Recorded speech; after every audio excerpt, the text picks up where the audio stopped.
현재 우크라이나군은 모두의 예상을 깨고 무려 58일째 이어지는 처절한 항전 속에서 러시아군에게 결코 적지 않은 피해를 지속적으로 누적시키게 되었고, 이는 결국 당초 이번 전쟁에서 압도적 승리만을 예상해왔던 크렘린 궁수 내부들을 극도의 당혹감으로 물들게 만들고 있는데요.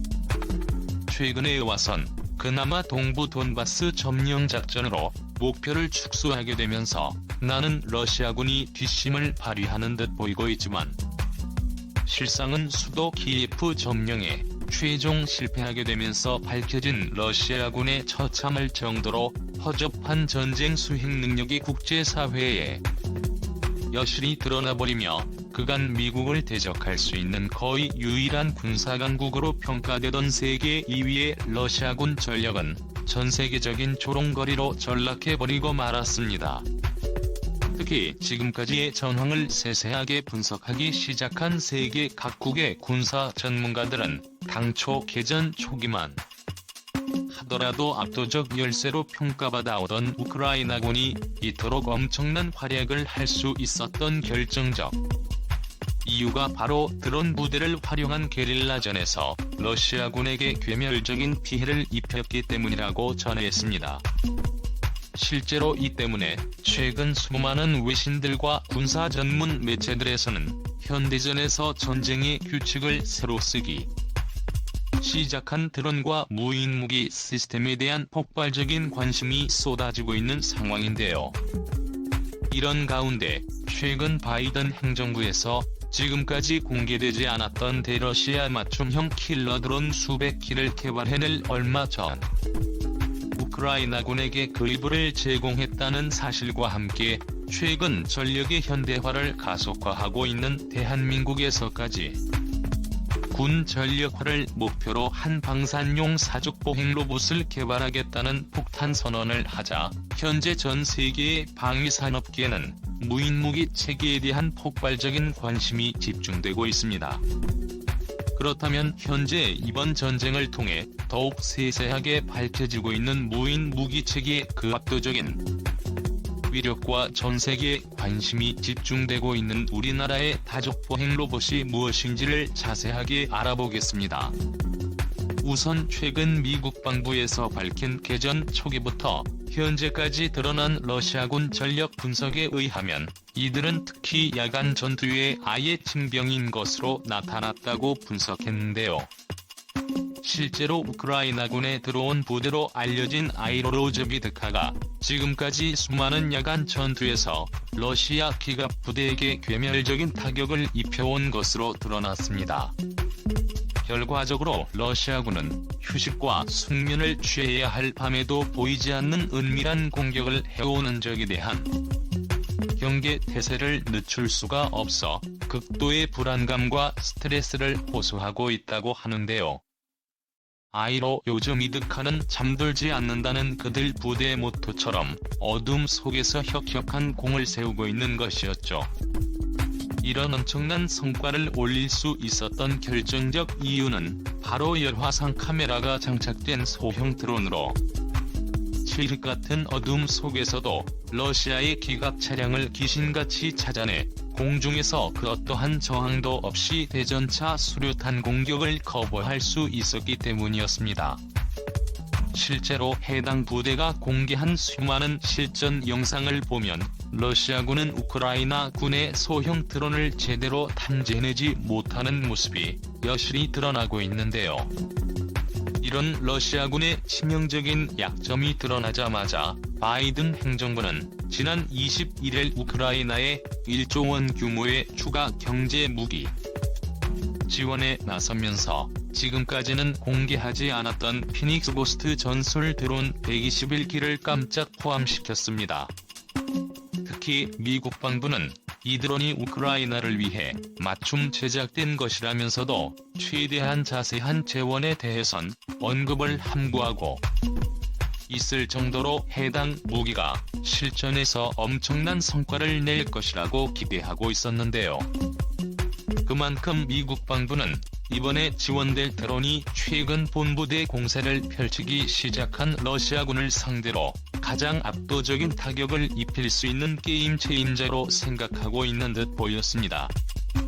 다만 미국 방부 고위 관계자는 이날 기자들에게 우크라이나가 요구한 조건들을 거의 대부분 수용해 개조한 이번 드론은 러시아군을 방어할 수 있도록 전에 없던 무기를 개발해냈다는 엄청난 자신감을 표출하고 있었는데요. 또한 해당 최신 드론은 배낭에 넣고 다닐 수 있을 정도로 작은 스위치블레이드 드론과 유사한 기능을 가지고 있고 목표물에 충돌한 후 폭발할 것이라고 밝혔습니다. 스위치블레이드는 발사된 뒤 원격 카메라로 목표물을 추적 확인하고 직접 충돌해 폭발하는 킬러 드론으로 불리고 있는데요. 바이든 대통령은 지난달 16일에도 우크라이나에 스위치블레이드 100기를 지원하겠다고 밝힌 바 있었는데 이번에는 아예 우크라이나군의 요구 조건을 모두 맞춘 개조용 드론 100여 기를 또 다시 제공하겠다고 밝힌 것이었죠.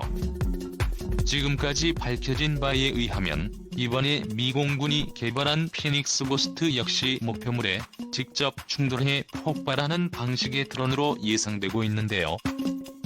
결정적인 한방을 위해 러시아를 의식한 미국 방부가 해당 드론의 주요 기능을 상당 부분 은폐하고 있는 상황이지만 지금도 우크라이나군이 자체 개발한 정찰용 드론과 터키에서 들여온 바이락, 타루티비토 무장 드론만으로도 괴멸적인 타격을 입고 있는 러시아군에게 우크라이나 군이 스위치블레이드에 이어 개조용 드론을 추가 보유하게 될 경우 러시아군의 활동이 더욱 위축될 것이라는 전문가들의 관측이 속출하고 있습니다.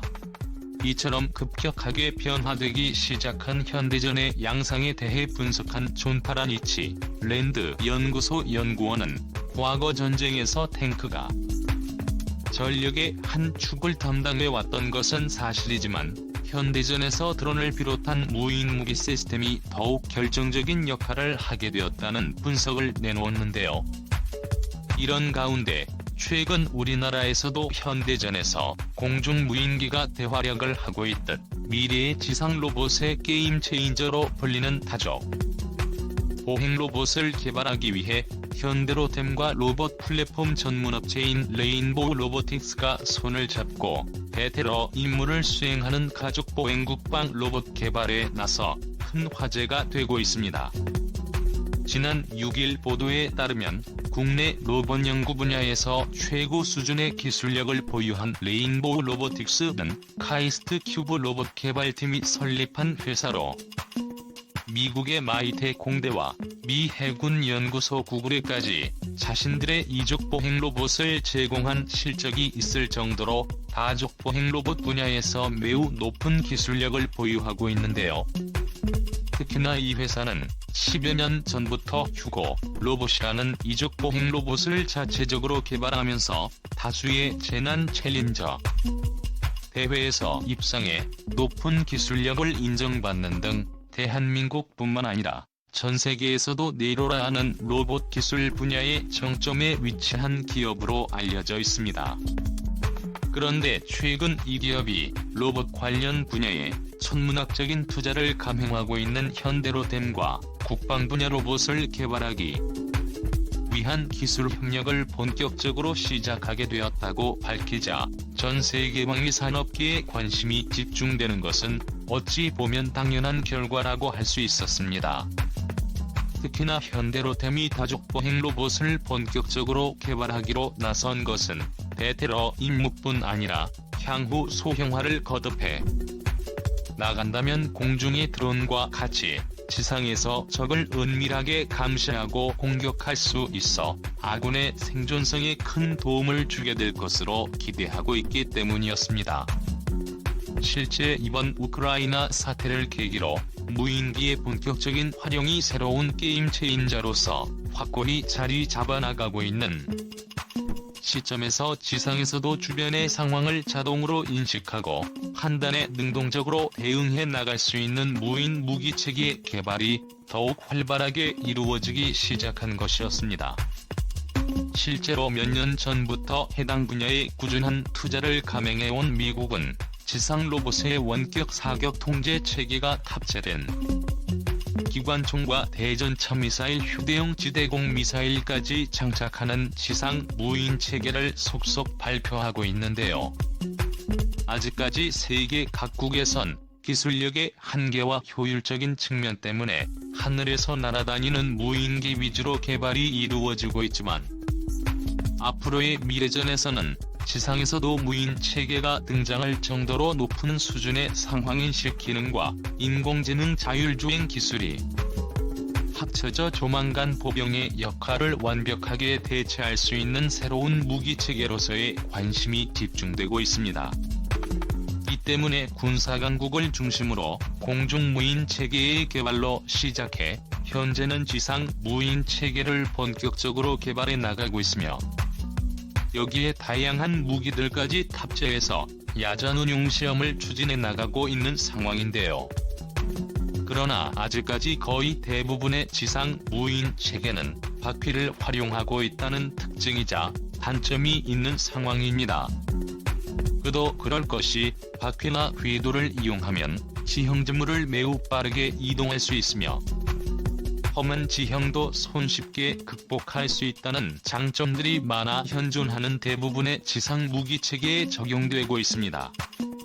또한 바퀴나 궤도는 이미 과거부터 수많은 기술 발전이 이루어져 원숙 단계에 접어든 분야이기 때문에 개발 난이도를 크게 줄일 수 있죠. 그러나 이러한 장점들에 비해 험준한 산악지형이나 여지를 자유롭게 누릴 수 없다는 명확한 한계점들 역시 존재하기 때문에 다족보행로, 혹은 이족보행 로봇의 필요성이 더욱 대두되고 있는 것입니다. 그러나 아시다시피 인간과 유사하거나 더 긴밀한 움직임을 보여야 할 다족보행 로봇은 매우 높은 기술력을 요구로 하고 있기 때문에 오직 소수의 군사강국들에서만 이것을 구현할 수 있는 기술을 갖추고 있었습니다. 특히나 가족보행 보고서의 개발은 군사 분야에 있어 혁명에 가까운 게임 체인저로 거론되어 오고 있는데, 그 이유는 험한 지형을 자유롭게 극복할 수 있다는 압도적 장점 때문이죠. 이번 우크라이나 사태에서도 러시아군이 우크라이나군에게 막대한 피해를 입었던 결정적 이유 중 하나가 바로 바퀴나 궤도, 차량을 주병력으로 이용하고 있는 러시아의 자랑인 기갑 부대가 그저 잘 닦여진 도로나 차량이 진입할 수 있을 정도의 비포장도로만을 고집할 수밖에 없었기 때문에 과거에 비해 다양한 군사적 선택 옵션이 생겨버린 현대전에서 전략적 편협성을 띠게 되었다는 분석이 주류를 이루고 있습니다. 그에 반해 사람의 다리나 동물의 다리를 표방하는 이족 혹은 다족보행 로봇은 인간과 동물의 행동을 유사하게 흉내낼 수 있기 때문에 바퀴나 우회로는 결코 진입이 불가능한 험한 지형을 자유롭게 극복할 수 있다는 엄청난 장점이 있는 것이죠. 다족보행 로봇의 가장 결정적인 취약점으로 꼽혀왔던 엔진의 커다란 소음 문제는 최근 급격한 배터리 기술의 발전으로 인해 상당 부분 실전용이 가능해졌을 정도로 많은 성능 개선을 이뤄낸 상태인데요.